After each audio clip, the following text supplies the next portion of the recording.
Assalamualaikum warahmatullahi wabarakatuh. Perkenalkan nama saya Faris Bayhaqi dengan nomor NIM 2002066 kelas B. Di sini saya akan menjelaskan jenis-jenis pasir pengecoran logam.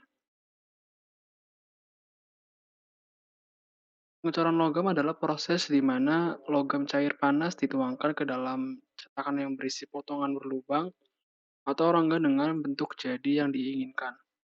Cetakan ini bisa terbuat dari pasir, logam, ataupun keramik.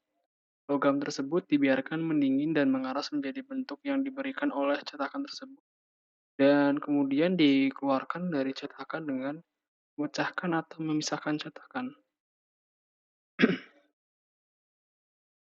Adapun jenis-jenis pengecoran sebagai berikut. Sandcasting, yaitu jenis pengecoran dengan menggunakan cetakan pasir. Jenis pengecoran ini paling banyak dipakai karena ongkos produksinya murah dan dapat membuat benda coran berkapasitas bertonton. Centrifugal casting, yaitu jenis pengecoran di mana cetakan diputar bersamaan dengan penuangan logam cair ke dalam cetakan, yang bertujuan agar logam cair tersebut terdorong oleh gaya sentrifugal akibat berputar cetakan. Contoh benda yang biasanya menggunakan jenis pengecoran ini ialah pelek dan benda coran lain yang berbentuk bulat atau silinder. Die casting, yaitu jenis pengecoran yang cetakannya terbuat dari logam sehingga cetakan dapat dipakai berulang-ulang. Biasanya logam yang dicor ialah logam non-ferrous. Advancement casting yaitu jenis pengecoran yang polanya terbuat dari lilin atau wax dan cetakannya terbuat dari keramik.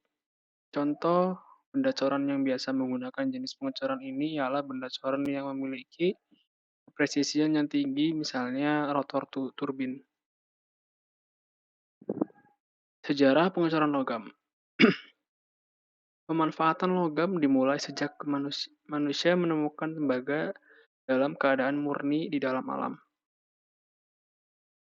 Kemudian orang mengetahui tembaga mencair pada suhu tinggi dan selanjutnya mengetahui cara menuangkan logam ke dalam cetakan. Sejak itu dimulailah era pengecoran logam sebagai salah satu untuk menghasilkan sesuatu. Hal itu terjadi kira-kira 4.000 tahun sebelum Masehi.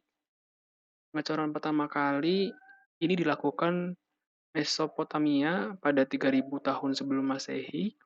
Teknik kemudian menyebar ke Eropa, Asia Tengah, Cina, dan India. Pada abad ke-14, orang mulai berproses pencairan logam melalui ekstraksi biji besi. Pada masa itu, penuangan dilakukan secara langsung ke dalam cetakan dari dapur ekstraksi. Cetakan pada masa dahulu dibuat dari batu yang dipahat, dipadu dengan pasir, batu gamping, dan tanah liat. Untuk bentuk-bentuk yang kompleks, pengecoran gaya berat tidak cukup untuk menghasilkan coran yang baik, sehingga perlu teknik pengecoran bentuk lain berupa penambahan tekanan. Untuk itu dikenal teknik pengecoran yang lain di samping teknik yang biasa, yaitu satu, pengecoran tekanan rendah, yaitu pengecoran yang kepada logam cair ditambahkan tekanan untuk mendorong logam cair memasuki rongga-rongga kecil hingga memungkinkan pembuatan bentuk-bentuk yang kompleks. Pengecoran tekanan tinggi atau pengecoran cetak, yaitu pengecoran kepada logam cair ditambahkan tekanan untuk mendorong logam cair memasuki rongga atau celah kecil sehingga memungkinkan pembuatan coran dengan dinding-dinding tipis.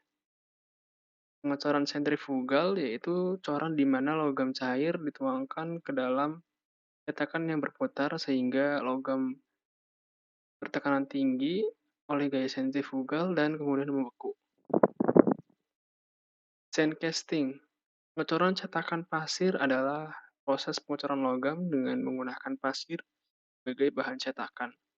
Proses pengecoran meliputi pembuatan cetakan, persiapan dan peluburan logam, penuangan logam cair ke dalam cetakan, pembersihan coran, dan proses daur ulang pasir cetakan. Keunggulan cetakan pasir yaitu dapat mencetak logam dengan titik leburan tinggi seperti baja, nikel, dan titanium. Dapat mencetak benda cor dari ukuran kecil sampai dengan ukuran besar. Jumlah produksi dari 1 sampai jutaan. Kebanyakan pasir yang digunakan pengecoran adalah pasir silika, CO2. Pasir merupakan produk dari hancurnya bebatuan dalam jangka waktu lama. Alasan pemakaian pasir sebagai bahan cetakan karena murah dan ketahanannya terhadap temperatur tinggi. Jenis cetakan pasir. Klasifikasi atau jenis cetakan pasir antara lain cetakan pasir basah, cetakan pasir kering, dan cetakan kulit kering. Yang pertama, cetakan pasir basah merupakan cetakan yang banyak digunakan dan paling murah. Kata basah dalam cetakan pasir basah berarti pasir cetak itu masih cukup mengandung air atau lembab ketika logam cair dituangkan ke cetakan itu. Istilah lain dalam cetakan pasir adalah skin dried. Yang kedua, cetakan pasir kering dibuat dengan menggunakan bahan pengikat organik dan kemudian cetakan dibakar dalam suhu oven dengan temperatur berkisar antara 204 Celcius sampai 316 Celcius.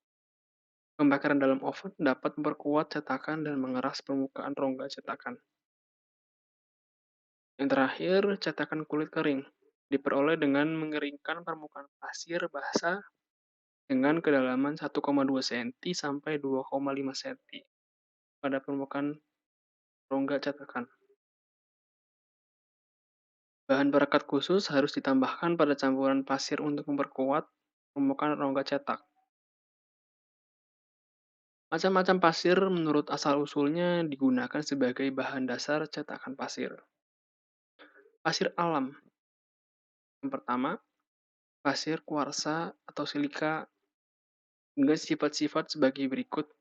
Titik lebur 1700 Celcius, warna putih kelabu, berat jenis 2,65 kg, diameter 3. Pasir ini memiliki pemuaian yang besar yaitu temperatur 573 Celcius, di mana terjadi perubahan akuarsa menjadi bikuarsa sebesar 0,8%. Pasir zirkon 33% CiO tambah 67% CrO dengan sifat-sifat berikut: titik lebur 2450 Celcius, warna putih kecoklatan dengan berat jenis 4,6 kg. Si zirkon memiliki pemuaian yang sangat kecil, karena itu sih zirkon sangat cocok digunakan dalam pengecoran benda presisi seperti baja karena temperaturnya leburnya yang tinggi. Kita bisa lihat contoh pasir silika dan pasir zirkon. Yang kedua, pasir pecahan batuan.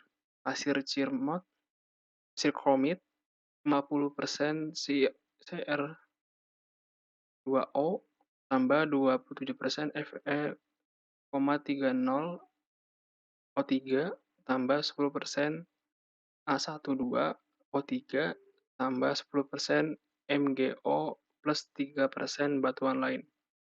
Dengan sifat-sifat sebagai berikut: titik lebur 1900 sampai 2000 Celcius, berwarna hitam metalik dengan berat jenis 4,5 kg. Pasir olivin 93% 2,2 MgO CO2 tambah 6% 2FeOCO tambah 1% batuan lain. Dengan sifat-sifat sebagai berikut: titik lebur 1730, berwarna hijau kelabu dengan berat jenis 4,5 kg. Pasir olivin memiliki keunggulan selain poin yang kecil juga ketahanan terhadap penetrasi cairan baja tinggi. Bisa dilihat antara pasir kromit dan pasir olivin. Pasir buatan. Pasir skemot yang merupakan produk buatan yang berasal dari jenis lempung atau kaolin, umumnya terdiri dari aluminium silikat Dan kuarsa pasir ini memiliki titik tebus 1750 celcius, berwarna abu-abu muda dengan berat jenis 2,7 kilogram. Pasir ini banyak digunakan pada pengecoran logam. Sekian dari saya, kurang lebihnya mohon maaf. Wassalamualaikum warahmatullahi wabarakatuh.